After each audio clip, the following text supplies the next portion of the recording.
হ্যাঁ বন্ধুগণ, আপনার নতুন একটা জিনিস দেখাবো, সেটা আমার এক্ষুনি চোখে পড়লো। আমি জমিতে এসেছিলাম ওই ক্ষেত দেখতে, তো যে জল পাচ্ছে কিনা বেগুন খেতে। তো এখন আমি আর সঞ্জয় আমি আর সঞ্জয় দেখতে আসলাম।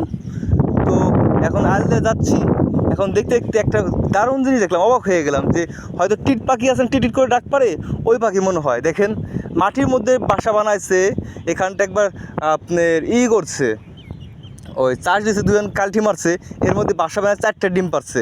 দেখুন, এই দেখুন 4টা ডিম পারছে, মনে হচ্ছে টিট পাখিতেই। তো এখন আমি আশা করব যে ভগবান যেন বাচ্চা হয়, ঠিকঠাক মতো বাচ্চাটা তুলে নিতে পারে।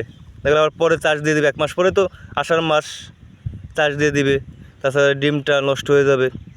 আর মনে হচ্ছে টিট পাখি, দেখুন কী সুন্দর ডিম, 4টা ডিম পারছে, কীভাবে বাসা বানাচ্ছে মাটির উপরে। তো দেখে আমি অবাক হয়ে গেলাম, চোখে এক্ষুনি পড়লো। আমি চাই যে যেন বাচ্চা বুচ্চা ফোটে, নিয়ে যাইতে পারো। ওই টিট পাখি সম্ভবত।